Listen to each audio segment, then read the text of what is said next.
El pintor y su obra.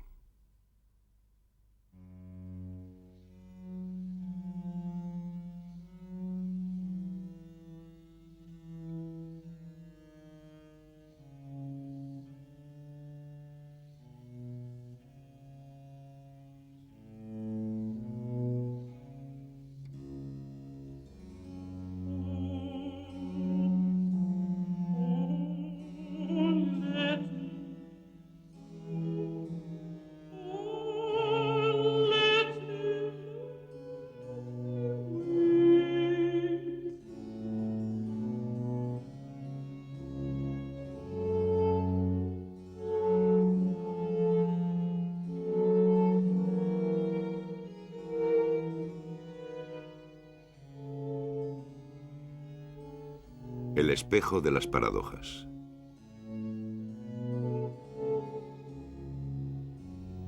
Autorretratos.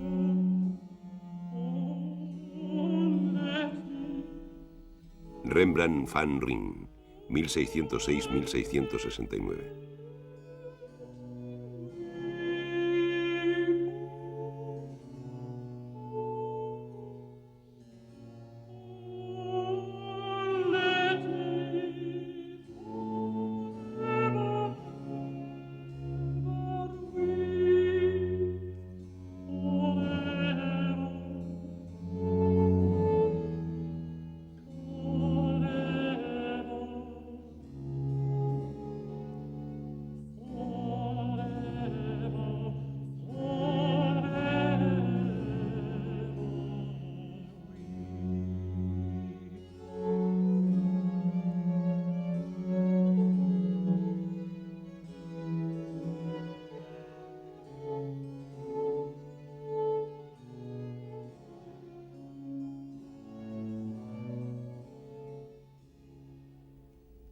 ...1428...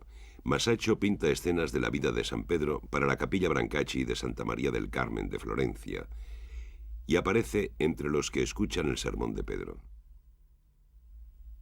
Su biógrafo, el pintor Giorgio Vasari, cuenta que hizo el retrato con la ayuda de un espejo. Medio siglo después, en una Epifanía cuyos Reyes Magos tienen los rasgos de la familia Médicis, Botticelli aparece en el borde de la escena. En la misma época, Durero se pinta en el centro del martirio de los 10.000 cristianos, o en el borde de la adoración de la Santa Trinidad. También se pinta como único protagonista.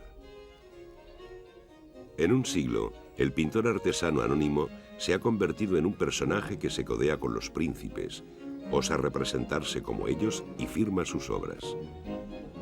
En el siglo XVI, el autorretrato se convierte en un género con todas las de la ley: Rafael, Parmigianino, Tiziano, Tintoretto. En Rembrandt, el autorretrato fue una actividad constante. Desde los 20 años hasta su muerte a los 63, el pintor dibujó, grabó y pintó su propio rostro cerca de un centenar de veces.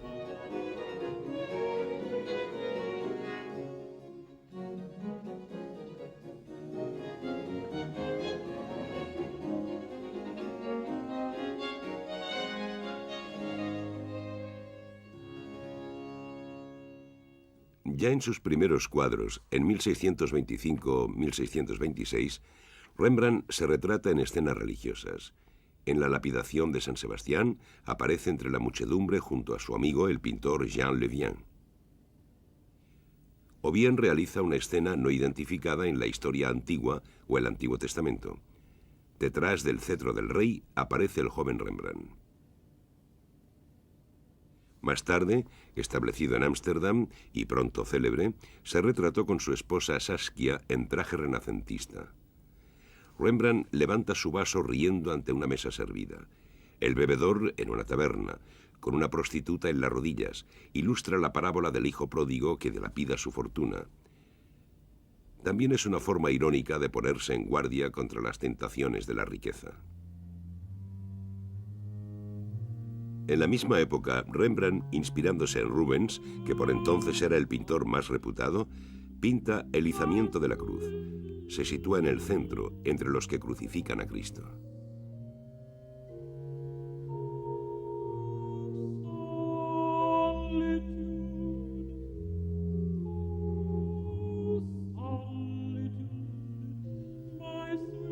La pintura de Rembrandt surge y se desarrolla en un mundo marcado por las diferentes religiones del libro. Aunque el hombre se podría considerar un libre pensador, muy alejado de las iglesias, está impregnado de tradición espiritual. Sus cuadros están llenos de ermitaños, filósofos, sabios, magos, sacerdotes, profetas y santos.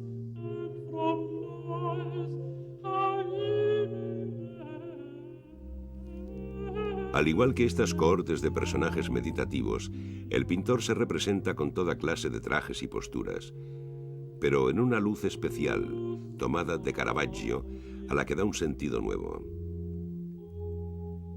Rembrandt se sirve del claroscuro más bien para sugerir la intensidad emocional, la revelación, la meditación.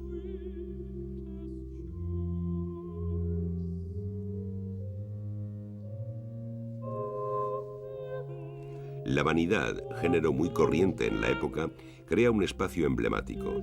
Los objetos están colocados como para formar un relato moral, una cadena de meditación permanente. El autorretrato también se puede considerar como el contrapunto de la vanidad, la imagen de uno mismo que mira la vanidad. El espejo que aparece con frecuencia en las vanidades es lo que hace posible el autorretrato.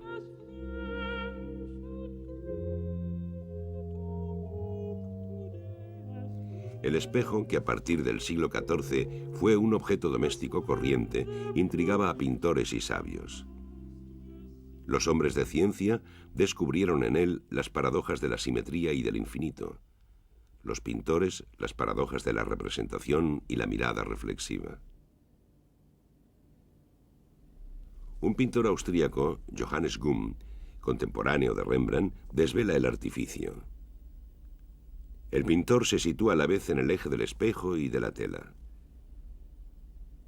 Para observar su propio reflejo, tiene que volver la cabeza y los ojos, y es así como se pinta Gumm.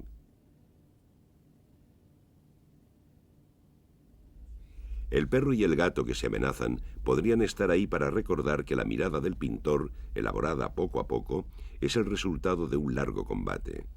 De ahí la frecuente tensión que se percibe en los autorretratos. El lienzo, a su vez, se convierte en un espejo y el espectador tendrá la impresión de tener la mirada del pintor fija en él. ¿El espejo hace verdaderamente parecidos los retratos? Rembrandt fue representado varias veces por sus discípulos, hasta el punto de que durante mucho tiempo esos cuadros le fueron atribuidos. La cara, vista por otros, es muy parecida a la que muestran los autorretratos del pintor, pero no es exactamente parecido, porque, otra paradoja, la imagen reflejada está invertida. El lado izquierdo, pintado tal como es, aparece para el espectador como el lado derecho de una cara que tenga enfrente. Como las caras pocas veces son simétricas, la imagen del autorretrato es engañosa. Si el pintor se muestra trabajando, tiene que afrontar otra consecuencia de esta paradoja. Los diestros llevan la paleta y el bastón en la mano izquierda, mientras que con la derecha manejan el pincel. La imagen en el espejo invierte esta relación. Los pintores clásicos tenían que hacer trampa para transformar la mano izquierda en derecha. La radiografía de un autorretrato de la National Gallery de Londres revela que Rembrandt primero se pintó tal como se veía. Pero luego, el pintor prefirió borrar los instrumentos a parecer zurdo. Más adelante, los pintores no se preocuparon de esto. David, Manet, Van Gogh o Cézanne se pintan tal como se ven, y su mano izquierda se convierte en una mano derecha que sostiene la paleta. Las fotografías demuestran que Cézanne era diestro. Caillebotte, en un autorretrato, expone el fondo tal como lo refleja el espejo. Parece que está pintado con la mano izquierda. Y en el Moulin de la Galette de Renoir también se ve al revés.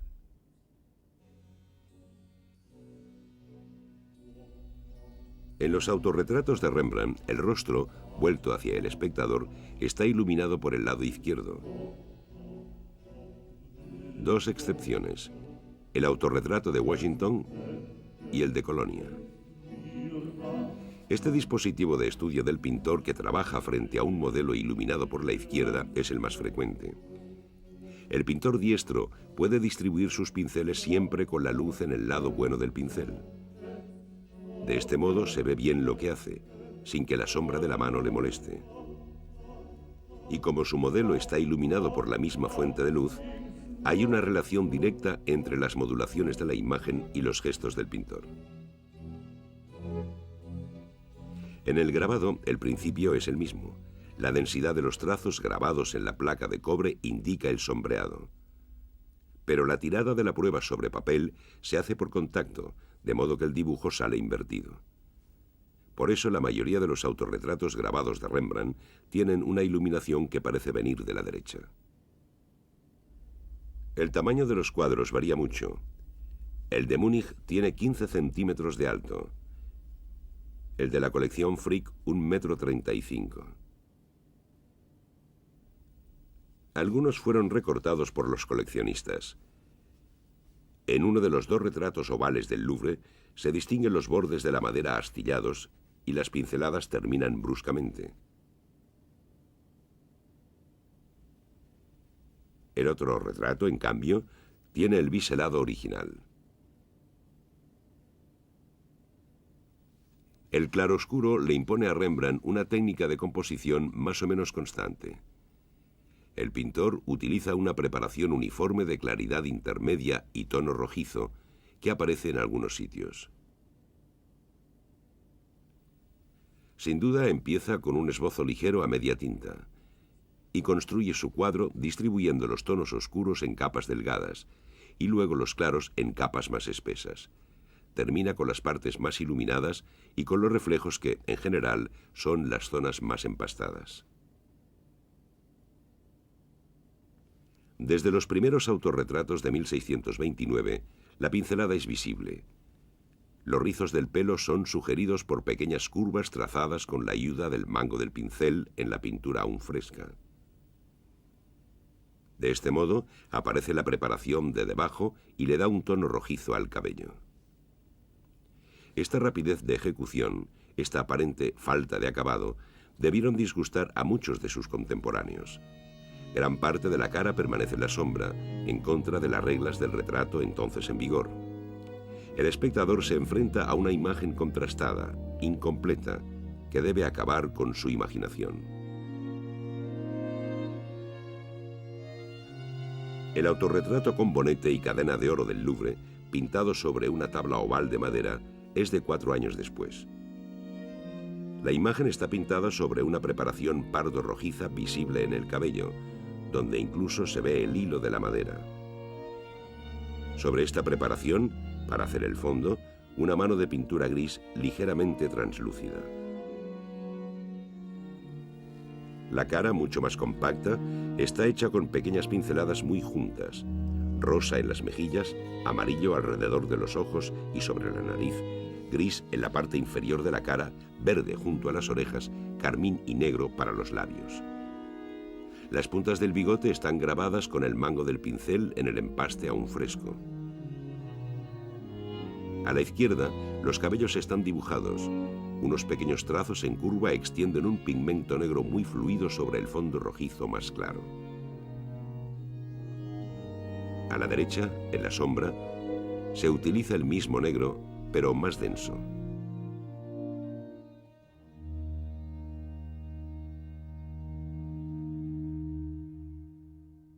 La cadena de oro está recortada con la ayuda de arabescos de ocre. Los brillos se obtienen con empastes de amarillo y los destellos de luz con blanco. En el autorretrato de la colección Frick, fechado en 1658, las pinceladas se adaptan a las texturas. Entrochados del cinturón rojo, pliegues de la manga blanca, piel de la capa violácea, frunces de la camisa amarilla, relieves negros y dorados del brocado, brillos del bastón de plata. Una vez más, pinceladas mucho más finas esculpen el rostro y sugieren arrugas, hinchazón, acné rosácea, brillos macilentos. En aquella época, en Holanda, estaba de moda pintar cuidadosamente las materias y las carnaciones. En cambio, Rembrandt deja que se desborden grandes manchas de pintura. Empaste, chorro, frotis, raspadura. El pintor se interesa por la materia de sus pigmentos y los esculpe para generar una textura alusiva. El parecido ya no se consigue a base de paciencia, del acabado, sino con la velocidad del gesto, en la lucha con la pasta. Los cuadros de Rembrandt muestran la pintura en el proceso de hacerse. Rembrandt solía ir a las subastas, donde compraba lotes de vestidos, armas y sombreros viejos. En sus autorretratos lleva numerosos disfraces. Para varios autores esto denota una personalidad extravagante, pero a menudo los accesorios y las situaciones tienen su explicación. El pintor se retrata varias veces con piezas de armadura, gola o casco. Las piezas de la armadura podrían ser una especie de símbolo patriótico. Las provincias holandesas acababan de conquistar su libertad contra España. Minerva, diosa de la guerra, simbolizada a menudo con su armadura y su casco, reemplaza poco a poco a San Lucas como protectora de los pintores. La representación de las superficies metálicas, con sus brillos, también es una ocasión para que el pintor luzca su destreza. Por último, la armadura es símbolo de la precariedad de la gloria. A menudo Rembrandt lleva puesto un birrete o una boina. Derivado de la boina académica, este gorro se asocia con los artistas y su vida libre. Aparece en un grabado de Lucas de Leyden, tal vez un autorretrato en el que se inspiró Rembrandt. De forma metafórica, la boina puede representar el genio artístico. La cadena de oro era la recompensa de un soberano al pintor. Tiziano había recibido una de Carlos V, Vasari de Pío V, Rubens de 3 soberanos. Rembrandt se pinta con varias cadenas de oro, pero es pura ficción porque no se relacionan con ningún soberano.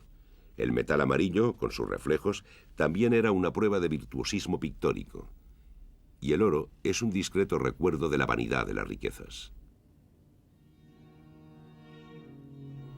Al dejar Leiden, tranquila ciudad universitaria, para irse a vivir a Ámsterdam, capital cosmopolita, el pintor cambia de posición social. Tomando ejemplo de Rubens, que se pinta con un soberbio sombrero, Rembrandt se graba vestido de burgués, con sombrero. Como ya hicieran Rafael, Miguel Ángel y Tiziano, el pintor firma por primera vez solo con su nombre de pila, Rembrandt.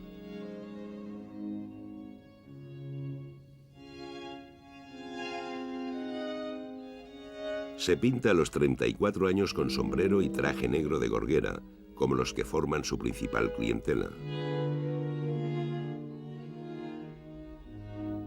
Los contemporáneos de Rembrandt se visten sobriamente de negro, pero a veces les gusta disfrazarse. Muchos de los autorretratos muestran trajes ricos y coloridos a la moda de más de un siglo antes.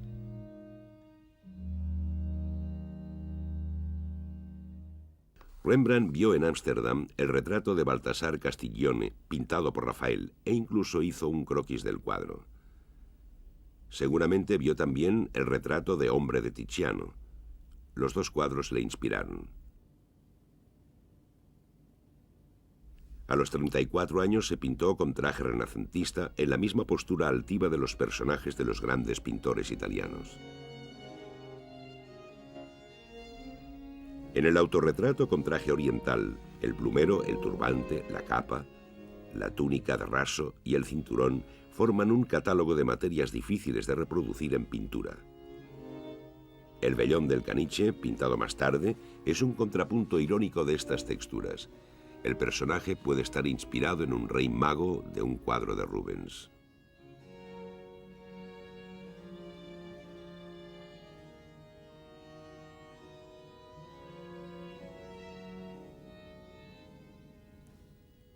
Rembrandt se retrató en sus comienzos en su taller de Leiden frente a una tabla de madera colocada en un caballete.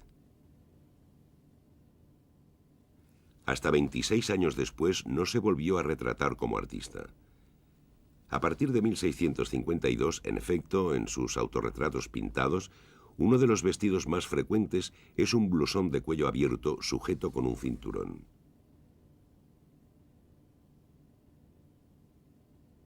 En su traje de trabajo. Lo podemos ver en una serie de grabados en los que Rembrandt aparece asomado a la ventana dibujando. Los pintores de su tiempo se representaban favorecidos, muy bien vestidos.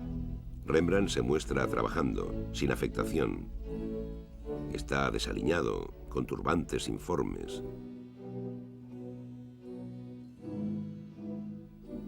En el cuadro del Louvre, la paleta y el bastón de apoyo son, con el rostro, los únicos elementos que surgen de las sombras. En el cuadro de Kenwood House aparecen los mismos instrumentos de trabajo. Los arcos de círculo del fondo han dado lugar a toda clase de conjeturas. Símbolos cabalísticos, atributos de la perfección divina, figuración del arte, o también signos del virtuosismo del artista, capaz de trazar un círculo perfecto a mano. Quizás solo se trate del esbozo de un mapamundi, como los que aparecen con frecuencia en la pintura holandesa del siglo XVII.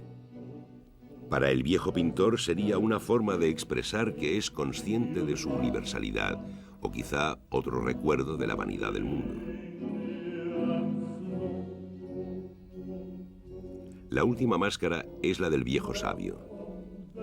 Rembrandt se pinta como San Pablo. El santo se puede identificar por las escrituras y la espada que atraviesa su manto. Pablo fue la principal fuente de inspiración de los teólogos de la Reforma, porque había predicado la justificación por la gracia. Uno de los cuadros más enigmáticos es el de Colonia. Rembrandt se pinta mucho más viejo que en los otros retratos de aquellos años, y con una risita burlona. A la izquierda se distingue una silueta. El lienzo fue recortado y repintado en algunos sitios.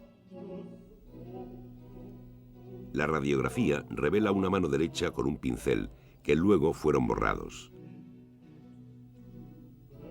Gracias a un cuadro pintado 20 años después por un discípulo de Rembrandt, podemos entender la escena. Puede tratarse de un episodio de la vida legendaria de un artista de la antigüedad, Zeuxis. Cuando estaba pintando a una vieja de aspecto cómico, el pintor tuvo un ataque de risa tan fuerte que se murió. A Rembrandt le tacharon a veces de pintar personajes feos en mundos sombríos. El hecho de pintarse mucho más viejo, como un anciano gesticulante, pudo ser una forma de defender su originalidad. Y la alegoría era clara. Ante la vejez y la muerte, todos los pintores son iguales. La contemplación de su propio rostro es, en Rembrandt, una meditación sobre los simulacros y la vanidad de la carne. De joven, ensayó consigo mismo la expresión de las emociones. La serie de los autorretratos pinta la historia del rostro. Cabello abundante, rizado, nariz gruesa, cara llena, boca a menudo entreabierta como si le costara respirar. Rembrandt sabe que no es agraciado. Observa los estragos de la edad, de la adolescencia desgreñada a la edad madura triunfante y de la edad madura a la triste decrepitud de la vejez. El trabajo, las vigilias de estudio, los problemas económicos, las desgracias familiares, dibujan ojeras, graban arrugas, esculpen su rostro. Estas metáforas del lenguaje corriente están tomadas del vocabulario del arte. El tiempo hace un trabajo de artista en los rostros humanos. La serie de los autorretratos es tan rigurosa como una lección de anatomía. En sus autorretratos pintados, Rembrandt a menudo tiene los ojos sumidos en la sombra, lo que en su época era señal de un espíritu perturbado y pensativo. El rostro impasible refleja la introspección, la duda, la soledad. el desvelo lúcido y desengañado. En esta repetición obstinada aparece una figura atormentada por el fin del Renacimiento europeo, por la melancolía. La teoría antigua de los 4 temperamentos distinguía entre el sanguíneo, el colérico, el flemático y el melancólico. El poeta y el pintor a menudo estaban tocados por la melancolía, una de las formas del genio. Durero había dado una imagen misteriosa de esta figura alegórica. En vida de Rembrandt, el británico Robert Burton publicó su Anatomía de la melancolía. El Hamlet de Shakespeare, las Magdalenas de Georges de Latour, el Aristóteles pintado por Rembrandt, son otras tantas figuras de la melancolía.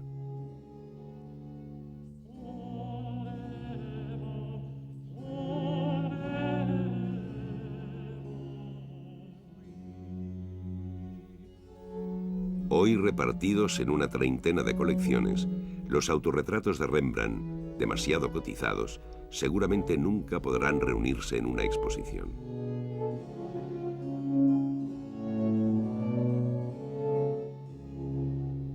La manipulación artificial de las imágenes nos permite recrear el museo imaginario, seguir el hilo del relato. Porque estos cuadros también son una narración. Cada retrato es un eco de los otros cuadros aún sin terminar.